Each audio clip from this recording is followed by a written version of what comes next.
dipersembahkan oleh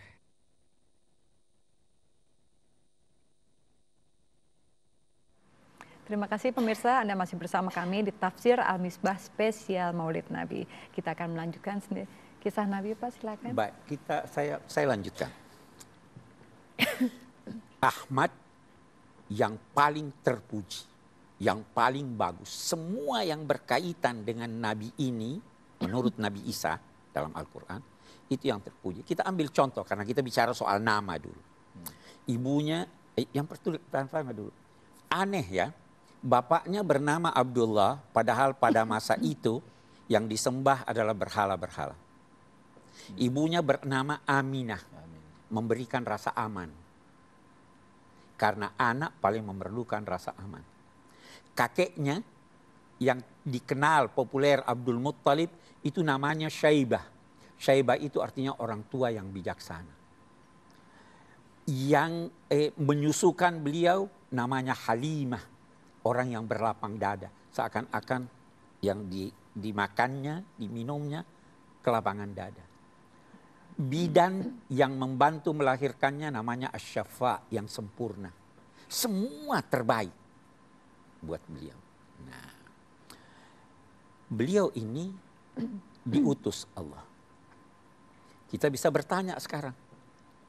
Untuk masa kita dewasa ini. Masih perlukah Nabi sekarang? Dulu kata Al-Quran, lam yakunil ladina kafaru min ahlil kitabi wal musyrikina munfakkina hatta ta'tiyahumul bayyina rasulun minallahi yatlu suhufan mutahharah. Dulu kata Al-Quran, itu orang-orang musyrik, orang-orang kafir, orang-orang Yahudi dan Nasrani akan terus mempertahankan keyakinannya sampai datang kepada mereka satu rasul yang menjadi bukti kebenaran. Maka diutuslah Nabi Muhammad sebagai bukti kebenaran. Nah, ada orang sekarang berkata begini, ya kita sekarang udah maju, tidak perlu Nabi. Apa benar kita tidak perlu bimbingan lagi? Ya, saya menyela, Prof. Menyela. Kembali tadi sedikit untuk melanjutkan yang ini tadi, apa benar kita tidak perlu bimbingan Nabi. Waktu saya kecil di tahun 70-an itu ya, kan tadi Prof Quraisy mulai dengan kontroversi yang tidak perlu dilanjutkan, peringatan Maulid itu perlu apa tidak, boleh apa tidak. Nah, waktu saya kecil tahun 70-an di Jawa Timur sana, kan ini di sana tradisi peringatan Maulid itu kental sekali, ya. Seperti hari raya saja. Sampai misalnya ada lagu yang sangat terkenal, qasidah yang sangat terkenal di situ, Maulidun Nabi Rasul fi Rabiul Awal, Sani Asyro Amal Fili. Lalu ada yang kayaknya seperti dikutip dari Nabi Muhammad, waman azzama maulidi karena fil jannati ma'i, itu dijadikan alasan. Apakah benar itu ada hadis-hadis seperti itu? Barang siapa mengagung-agungkan hari kelahiranku, dia akan berada di surga bersamaku. Itu katanya menjadi dasar juga untuk memperingati Maulid seperti yang kita adakan di sini. Saya tidak tahu tentang hadis itu, tapi saya duga keras itu bukan ucapan Nabi Muhammad SAW. Namun kita merujuk kepada Al-Quran. Kalau memang kita mau bicara soal ini, kita merujuk kepada Al-Quran. Al-Quran itu menyatakan demikian. Qul bifadlillahi wa birahmatihi falyafrahu wa khairum mimma yajma'un. Sampaikanlah wahai Nabi Muhammad, berkat anugerah Allah dan rahmatnya, hendaklah mereka menyambutnya dengan kegembiraan. Apa yang dimaksud dengan anugerah Allah dan rahmatnya? Anugerah Allah itu Al-Quran. Rahmatnya itu apa? Apa sih yang ditunjuk oleh Al-Quran sebagai rahmat? Itu Rasul, wa ma arsalnaka illa rahmatan lil alamin. Jadi kita diperintahkan oleh Al-Quran menyambut gembira kedatangan Nabi Muhammad. Nah, cara penyambutan yang gembira itu bisa bermacam-macam. Saya juga waktu kecil saya ingat itu ada lampu-lampu Pak yang dipasang, ada telur berwarna-warni. Itu semua menunjukkan kegembiraan kita. Jadi tidak ada alasan untuk melarang orang bergembira atau menyesuaikan bentuk kegembiraannya itu dengan budaya setempat.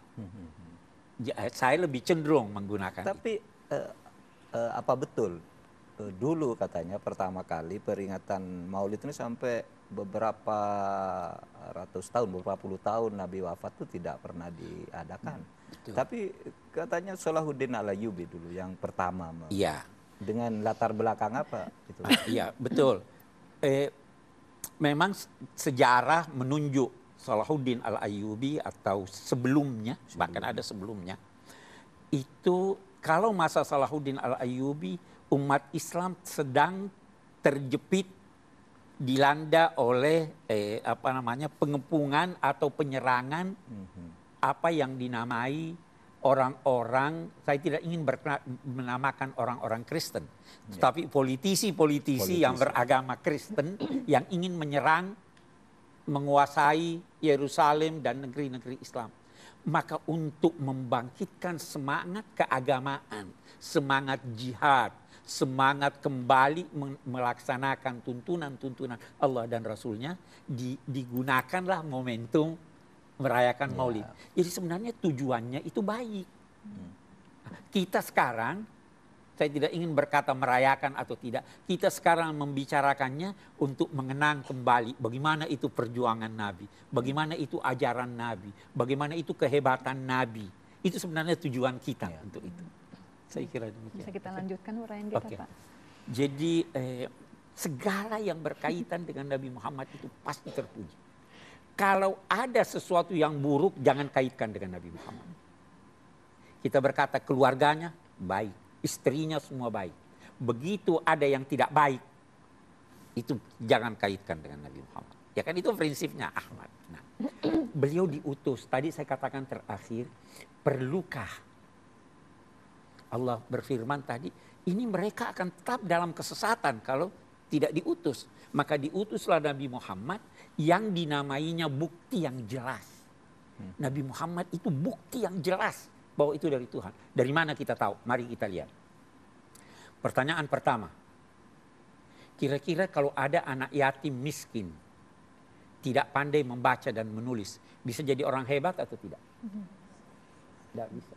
Nabi Muhammad tidak pandai membaca, hidup dalam masyarakat yang terkebelakang. Tapi mengapa pakar-pakar berkata bahwa ini orang yang paling hebat dalam sejarah kemanusiaan? Itu bukti. Apapun tolok ukur Anda, pasti Anda berkata dia paling hebat. Mau tolok ukur keberanian, mau tolok ukur keramatamahan, mau tolok ukur perjuangan. Sampai itu ada buku itu siapa namanya? Michael Hart ya. Michael Hart itu berkata kalau kita mau pakai tolok ukur karya, hasil karya, tidak ada yang lebih hebat dari Nabi Muhammad. 22 tahun meruntuhkan pilar-pilar 2 empire besar. Ini bukti. Ya, jadi dikirim bukti. Nah, kita kembali bertanya, masih perlukah sekarang? Oh, masih sangat perlu sekarang ini. Kita perlu bimbingannya. Kita ambillah satu contoh firman Allah. Wa ma arsalnaka illa rahmatan lil alamin. Perlu enggak orang rahmat sekarang? Perlu. Apa contohnya? Lihat Nabi Muhammad sallallahu alaihi wasallam. Bahkan bisa dibilang Nabi Muhammad itu Al-Qur'an yang berjalan ya, Pak ya. Betul, betul. Al-Qur'an yang berjalan. Nanti kita lanjutkan kembali Pak pemirsa, tetaplah bersama kami. Kami akan segera kembali lagi setelah yang satu ini tentunya.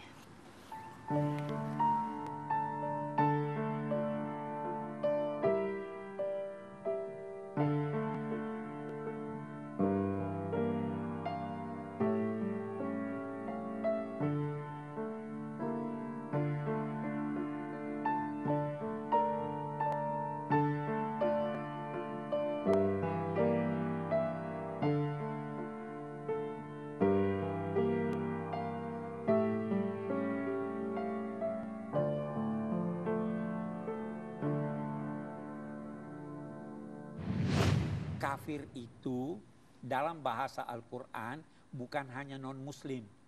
Orang muslim juga ada yang kafir.